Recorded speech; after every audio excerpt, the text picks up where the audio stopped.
3x is equal to 8x minus 50. Oh, at this point... Keep recording. I'm sorry. I have to stop it, please. Please stop it. No, keep it. Okay. 3x is equal to 8x minus 50. Wait, are we supposed to restart it? That's fine. Let's keep going. Okay. This is for Abby's channel. 3x is equal to 8x minus 50. We're trying to make x the subject of the formula. So we subtract 8x from both sides, right, Abby? Yup. And that becomes what? 3x minus 8x is what?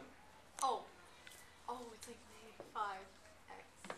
And that's equal to, and then 8x minus 8x is what? 0. Oh. Okay, yeah. minus 50. What do you do next, Abby? Divide By 5 on each side. By, no, not 5. Negative 5. Good. So that gives you x is equal to what? X is equal to 10. Yeah. That's all you need to do. Let's move to the next question. This has to do with foiling. You take the first term, you multiply it by the first term. Okay, Abby? Mm-hmm. That becomes 3x times 4x.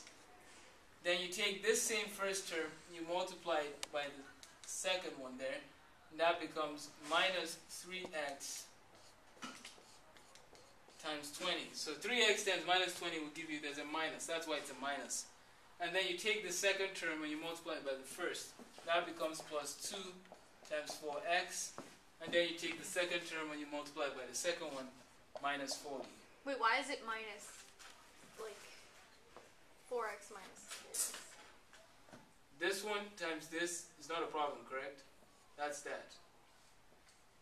But then this one times that, because of this minus, it becomes minus 40. Okay. Which is just 2 times 20. That's how it became minus 40. And then you go ahead and simplify. This is 12x squared minus 60x plus 8x minus 40. So go ahead and add like terms and you'll get there's one more step. And that will be the answer.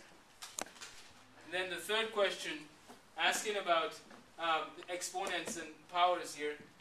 Using the laws of indices, we know that this 3n multiplies into both terms, so it becomes m into 3 plus n times, and then times m, 3n times n, and x to the power 3n divided by m squared x cubed n.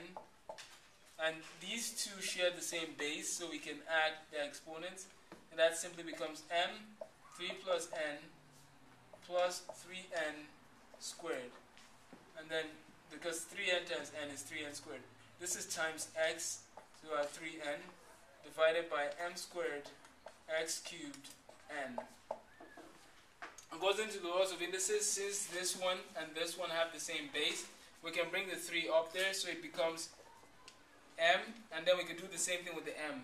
Since this m and this m are the same, it could come up to the top, so it becomes m 3 plus n plus 3n squared minus 2. This minus 2 comes from this m squared, and then x to the power 3n minus 3. All this over n. The next step becomes m. 3 minus 2 is 1. So m to the power 1 plus n plus 3n squared. And then x, 3n minus 3 over, or you can rewrite this as 3 into n minus 1 over n. And that's basically all that is required of you. What about the f of x?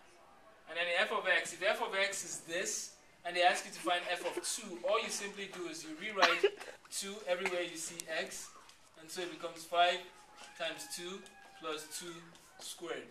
That's all you're doing. You're substituting 2 in. That's all you do. When they say find f of 2, that means you put 2 everywhere you see x. Is x always 2? For this problem, when they tell you f of 2, x will always be 2. That's how you do that one. And then you just solve it from there? And then solve this all the way to the end.